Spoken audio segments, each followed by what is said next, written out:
Hello, welcome to Trevor's Barking Mad channel and welcome to this week's vlog. It's been a couple of weeks, I do apologise, but let's see what this week's is about.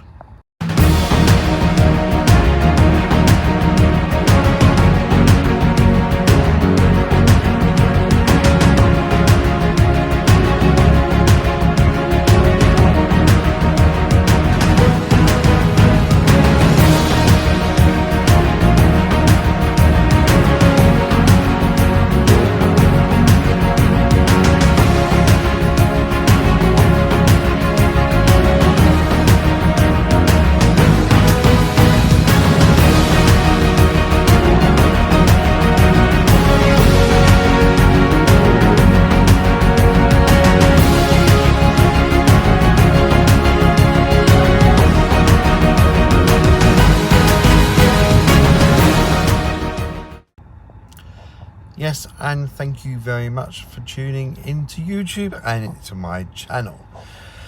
So it's been a couple of weeks and I do apologise for that, but I've been in and out of hospital, not in that time, just before that time, and really last week I had nothing to report on and I was struggling this week, I do have to be honest. Whoops a daisy, and I mentioned to a friend Marilyn yesterday, in fact.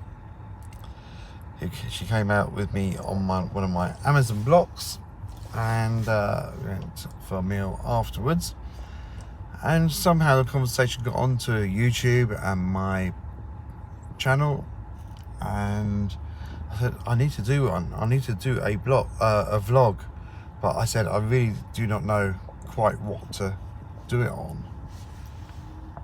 And she came up with an idea which initially I dismissed and that was about my experience with CLL, chronic lymphocytic leukemia, in other words, blood cancer, slow growing. And I said, no, because it'll come out as being like sympathy searching, empathy searching. I said, I don't want that. But thinking about it and what she said afterwards, she said, it could help someone who's just been diagnosed. True, and it could educate people as to what it is, because after all, basically 50% of people are going to get some form of cancer. Not all cancers are the same, I do realise that, but yes, CLL does seem to be quite a, for want of a better word, popular form of cancer. So I'm hoping this will help, either help you if you've just been diagnosed with CLL, or indeed if you know someone that might have it, or even just a general understanding of what I'm going through. I will just say, sorry, something popped up on the screen. I will just say that everyone is different how they react to CLL on any form of cancer, and everyone is different how they react to the treatment, and there's various types of treatment as well. So don't take this as gospel. This is my own experience and I hope it helps. So yes, here we go. I'm actually waiting for my block to come up at Amazon. I'm outside Morrison's. I'm a bit early, about 7 minutes early, so hoping to get a bit of this done. So I started back in 2017. That's going back 6 years now. God, I look rough. And it must have been in the summer. I had a cough. I had a cough over a matter of years, really. And it gradually got worse. And my GP then, I've changed surgeries now. My GP then referred me to the respiratory clinic at QA Hospital. QA, Queen Alexandra Hospital, being the super hospital for Portsmouth. And it's massive, but it's bloody brilliant, I've got to say. Really is a brilliant hospital. And I had various tests done over a course of weeks on my respiratory system, blowing into a tube, seeing how well I do, and I've passed with everything with flying colours. And I remember towards the end, it must have been about November 2017 then, that the consultant said to me, I'm just going to cross the T's and dot the I's and send you for a CT scan just to check there's nothing I've missed. And that starts the story. Or it starts my story anyway. Purely because I then had an appointment come through for early January, which I thought was rather quick, for hematology. Now, I thought hematology was just to do with blood. I had no idea. And it was for early January, and I went along.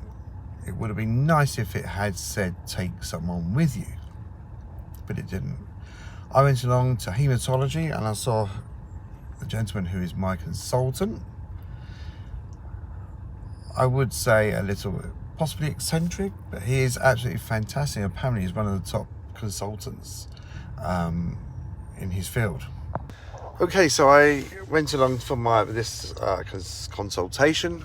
Oops, sorry, that was a bit close, wasn't it? So right, my right hand was aching. Just turn the fan down a bit in case you can hear that. And he basically said to me, he said, you have chronic lymphatic leukemia. And I must have looked blankly at him because I was expecting just to get some tablets and a result to cure my cough. He said there's 4 types of lymphatic leukemia. There's ALL and CLL. ALL basically is acute lymphatic leukemia, which means it's fast growing. You have CLL, chronic lymphatic leukemia. It all sounds so dramatic. So, and that is slow growing. And he said each of these also has 2 variants. One is curable. With treatment, hopefully it will be cured and go, and we can rid you of the cancer. He said, and there's terminal. And he said, unfortunately, yours is the terminal version. And I remember at that precise point, the bottom fell out of my world. If I'm honest, I just wanted to run to mum.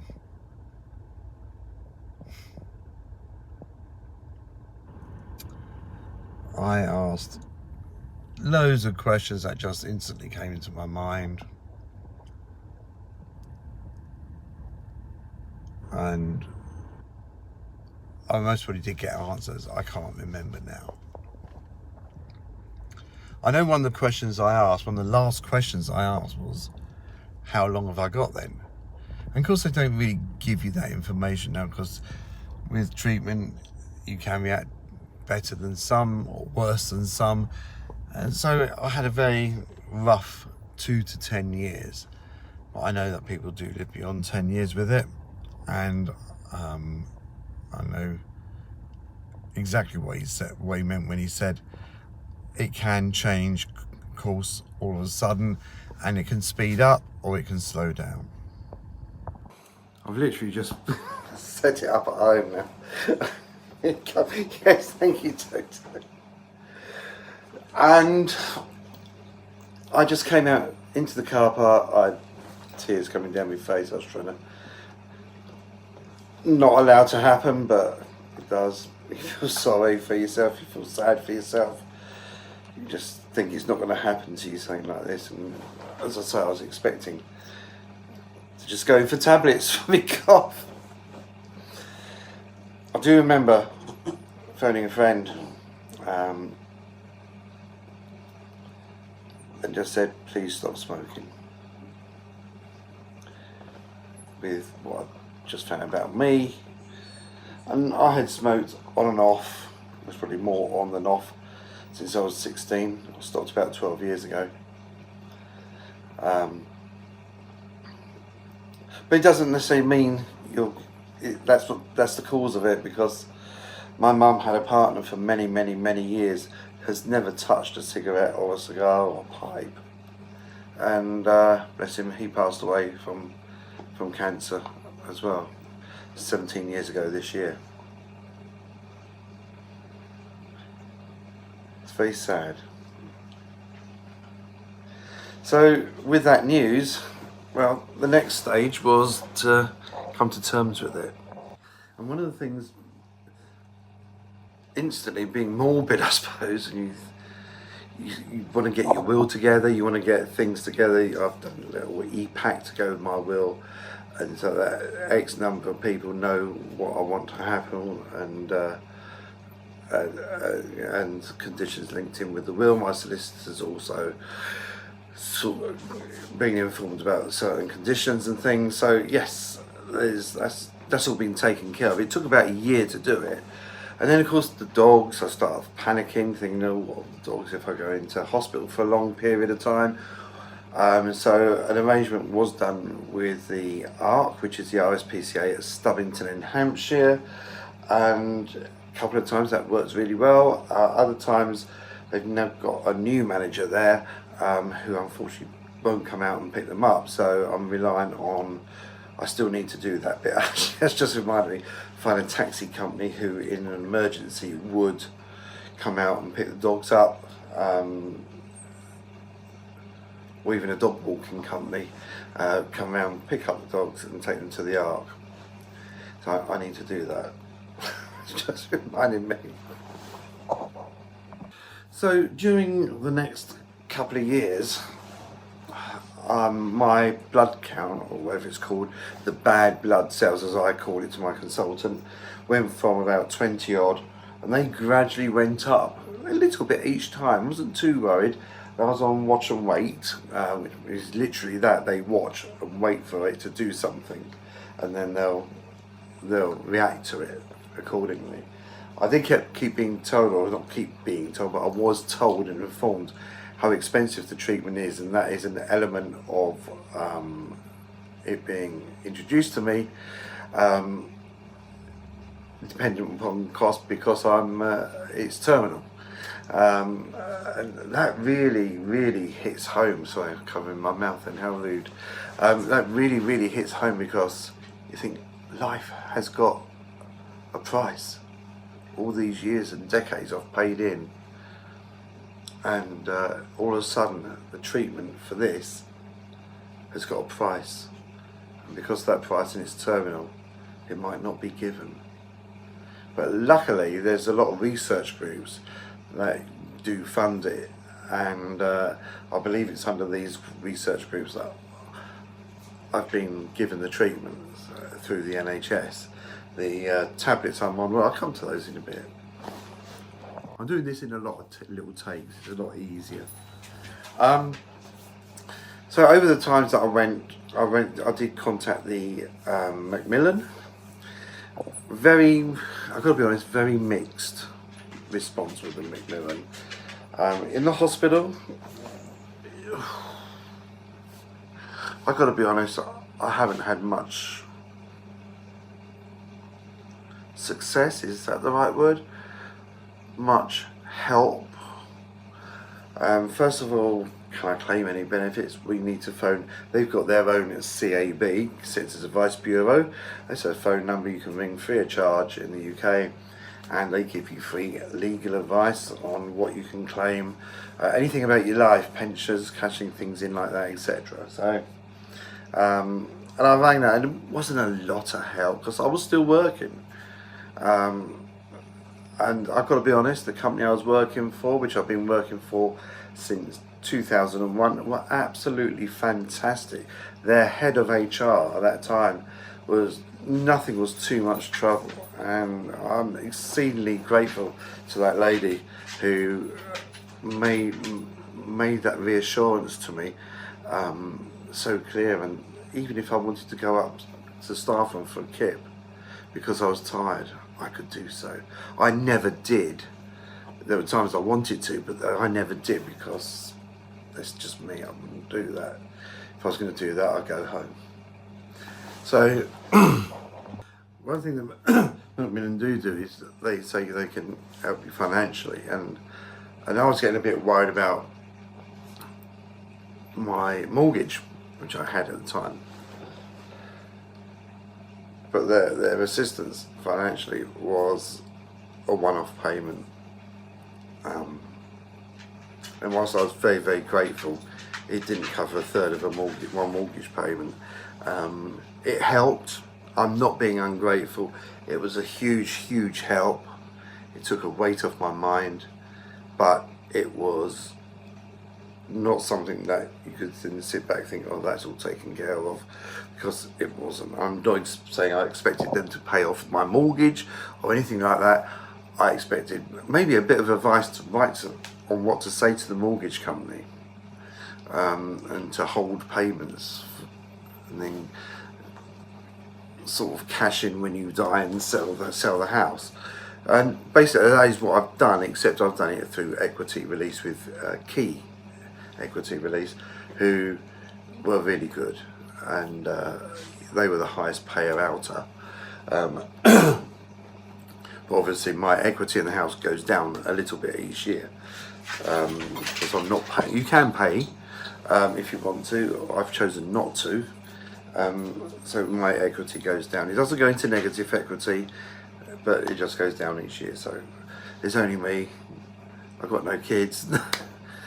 Got dogs. I've got some people that I'd like to leave a little bit to,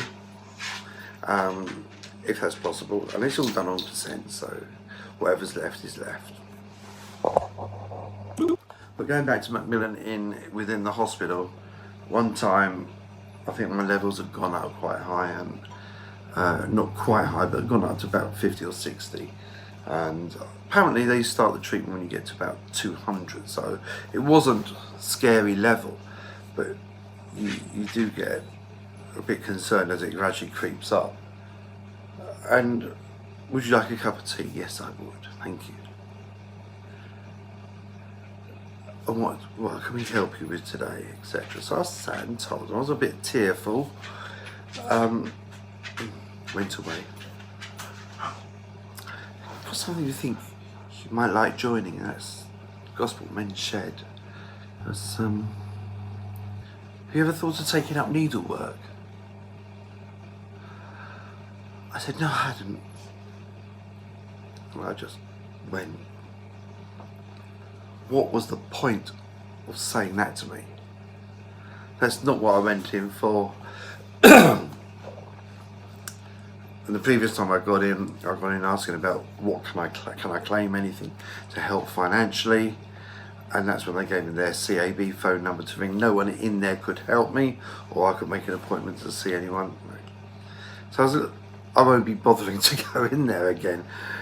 So I might say, how are you getting on with your knitting? Or needlework? No, no, I've got enough on my plate. I don't need to add to it, but... So you do get little side effects. You get little aches and pains with it. The tiredness, the fatigue increases over time. And right now I have hell of an issue getting up in the mornings. I quite like it when I have an appointment or Amazon block early-ish, 9 o'clock, 10 o'clock. That's early for me. Because it makes me set an alarm and get up. Otherwise I just know I haven't got anything on and I'll just go back to sleep. I could sleep 24 hours a day. And without it sounding too morbid, I personally think that is your body gradually getting ready for when it is 24 hours a day and permanent. But I might be wrong. That's what it feels like at times. But you do get little aches and pains and little things walking about, and some days one Amazon block absolutely shatters me. Other days I'm full of up and go, and I could do 2 or 3 Amazon blocks. I'd like to do 2 again. They're a bit thin on the crown at times, but yeah, sidetracking. So the fatigue is the main thing for me of the side effects of CLL.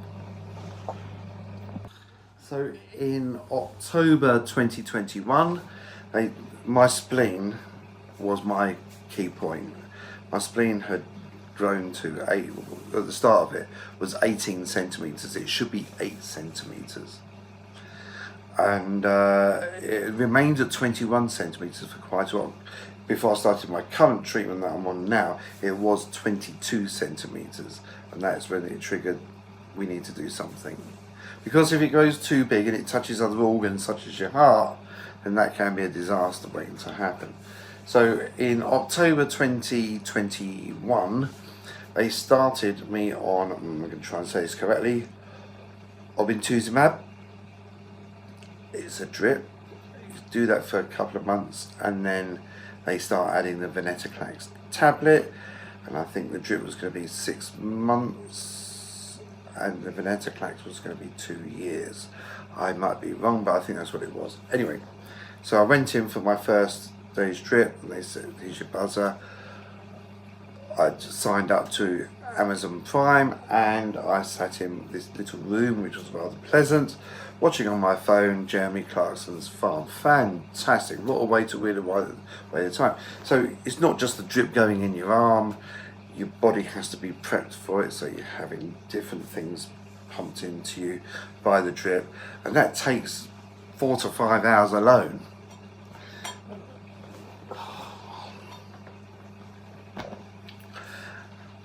Before you can start the drip, and half hour into the drip my body had a reaction to it, and I had to press the button.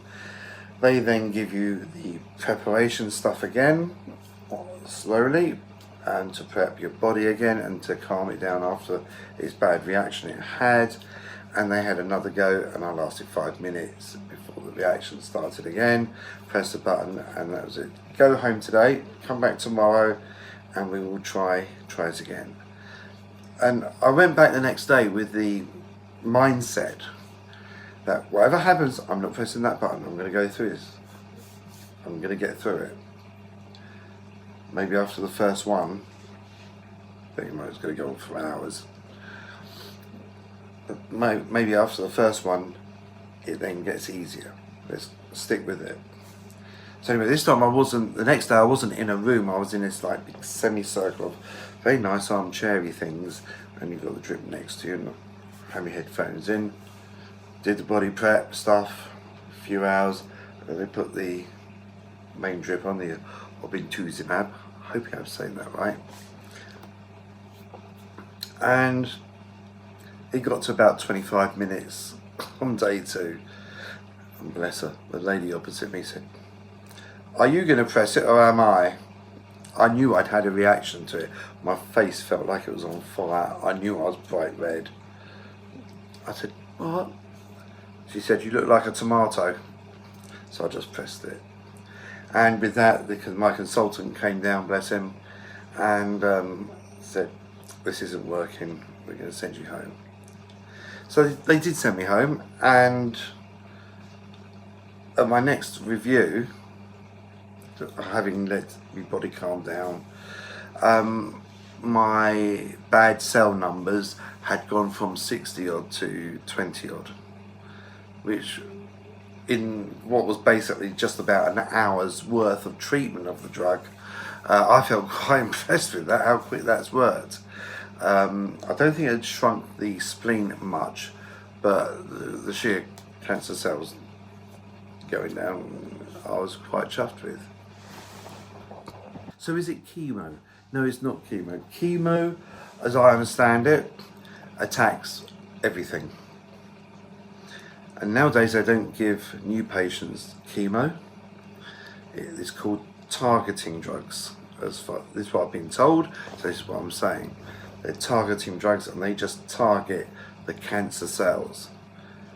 So the chemo will attack everything, but one modern day version of it, if you like, just is targeting drugs. It just targets the cancer cells, which is good. All helps.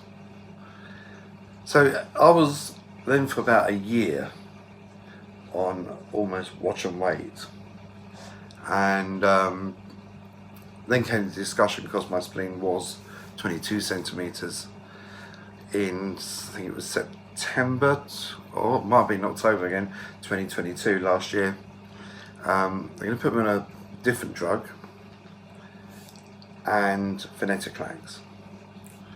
So the drip drug, which was going to be a total of 6 months, just goes in full strength, and that's rituximab.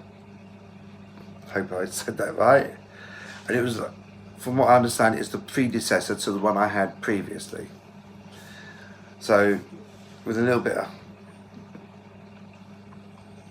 of apprehension, I went in, and first course of treatment went really well.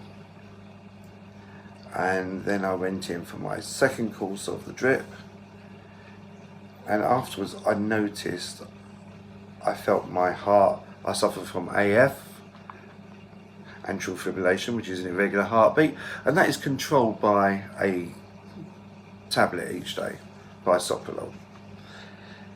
But I could feel that my heart was out of rhythm, and there was some issues that caused basically, and so that had to stop. That was not good. I wasn't prepared to risk anything, and apparently it is a side effect from that drip. So we just went along with the venetoclax tablets, which they build up gradually. The first 2 dose upgrades are done in hospital. You stay, it's 2 days overnight. They just need to monitor you. Lots of blood tests while they're upscaling the dose. But when they get to the 400 milligrams, it's once a month, your blood test, etc. And if everything's okay, you get the next month's supply. I know these tablets are expensive, as I've been told. They're 10 grand a month. So I'm very, very grateful, and I'm on these for 2 years. But the venetoclax, for me, isn't without its side effects. Since I've started them, after I had the first drip, every time I got into the car, oh, look at me, with the heater on, my face went bright red. And apparently it is a common side effect. I've been told by a friend who sadly has since passed from cancer, but she told me that that is a common side effect, because it's just a common side effect that her consultant told her about. But amazingly, that has stopped since I've been on venetoclax. But it does bring it with it other things. And the most recent things, I've been in the hospital for a couple of times. One was a heart attack, although since being discharged, it's been reduced down to an AF attack. Whatever it wasn't pleasant, and I was in hospital for about 3 days, I think. And they put a pipe up in stent thing, but they didn't put a stent in. The vein that got narrowed or whatever, it had naturally made a bypass, its own natural bypass, so it's fine. And I've had chest pains and other side effects, going into lots of details. Basically, the venetoclax has attacked my electrolytes, my calcium, magnesium, potassium levels. So that all together has made me a couple of times be called in urgently, drive the car in, leave it in the car park, and I get seen staying literally just a couple of days while they put some drips into you to build your levels up. The first time they started going down really quick, and I've got a blood test as it happens tomorrow, which is the day you'll be seeing this, in the morning. And then I've got an appointment on Thursday to physically go into the hospital and be checked over, and they should have the results. But obviously a lot more blood tests at the moment because of the electrolytes, which cause a heart attack, AF attack, and also causes the potassium, magnesium and calcium levels to drop. Apparently calcium is quite significantly dangerous. If it goes too low, you can pass out or have fits. And likewise, if it's too high, it's equally as dangerous. So that's where we are at the moment. So I'm hoping we can carry on with the venetoclax, because to be honest, the overall side effects are quite minimal, but it's just when they do strike, they seem quite serious. And I'm hoping that we can carry on with the tablet and it will do its job. It's a very, very good tablet. It's very new and it's a very clever what it does. You do need to drink a lot of water with it juice, tea, coffee, lots of fluid. And I do that anyway. I've got Crohn's as well, and the medication for Crohn's gives you a very dry mouth constantly, so the Pentasa tablets. So I'm quite used to drinking a lot of fluid, water, squashes, etc. So kind of alcohol whilst you're on venetoclax. But there's some really good alcohol-free beers out there. So I'm enjoying those when funds permit. So I'm about 5 months into venetoclax out of the 2 years. So I am hoping. That brings us up to date. So there are side effects, and if you are suffering with CLL and you're on venetoclax, or you're going to be going on that, or you're having the rituximab or obinutuzumab drips, doesn't mean to say you're going to have the same side effects. I'm on a couple of Facebook groups for CLL, one UK, one international, and people's reactions are very, very different at times. So some people sell through the drips, some people have bad side effects like me, and likewise with any of the medication, they can all do it. Don't sit there reading the side effects in the list, because they're just ridiculous. I do just phone up and say, could this be a side effect of the CLL, or could it be a side effect of the venetoclax? And like when my levels were dropping down very recently, I said, what's causing this? Is it the cancer or is it the drugs? And it turns out it's venetoclax, the drug. But if they can counteract that, that's brilliant, that's fine. So there we go. That is us up to date. I hope you've possibly found this interesting. As I said at the start, in many ways, first of all, if you have CLL, then I hope it's giving you a little inspiration that there is medication to, if you're like me, terminal CLL, to extend life, and hopefully it does it. But if it doesn't, it doesn't. When I go to bed at night, I say a little prayer, and I say thank you, God, for that day, every single night. And people say, no, you don't. But yes, I do, because I truly am thankful of having had that day and enjoyed it as much as I possibly can. So, and that is the best advice. Live life the best you can each and every day. Because you don't know when it's going to suddenly go and take a bit of a moment, and you end up being invited into a hospital. And each time I go into hospital, I think, am I coming out? Hopefully yes, but there's going to be that occasion when it's going to be a no. I have peace of mind that people have, if you know, for want of a better word, instructions what to do when that time comes, regarding my house, regarding the solicitor, regarding the dogs and the fish, which you're leaning up against. So if you hear a little buzzing, it's the air pump or the filter. So yes, if you have CLL yourself, I hope you found this interesting. If you've not really understood what CLL is, then I hope you have also found this interesting. And if you haven't, I'm really sorry. But I'm hoping this was a good idea, and hopefully it might help one or two people. But the best thing is you just accept the situation and live every day to the full. I can't say it enough times. I think I most probably have. And for me, this is where my job with Amazon, not with Amazon, I'm self-employed, but my contract as a DSP, delivery service partner, is perfect. I can work when I want, and as long as the work's there, I can work as much or as little as I want. And I do get state help. I hate it, but needs must. And yeah, that's a totally different subject, but I absolutely hate claiming.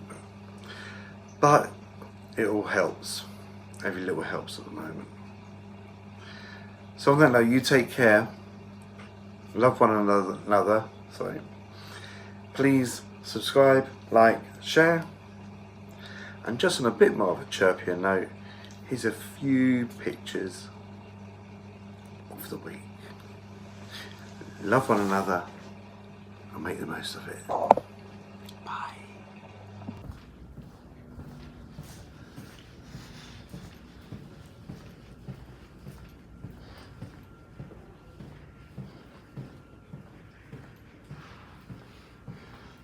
There really is something quite creepy about the hospital this time of night. God, it's spooky as hell.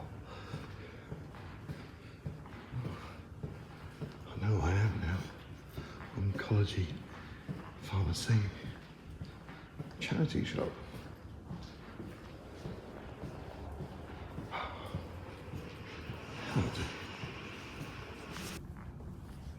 And I walk back to the car. Oh. That's also pretty eerie. But look, we've got EV charging points now. Can I zoom in? Look at them. Excellent. Hopefully I've got enough to get me home. And then she'll go on home charging. Back in tomorrow. Oh, look at her. Bless her. Sight for sore eyes. My little Twiggy.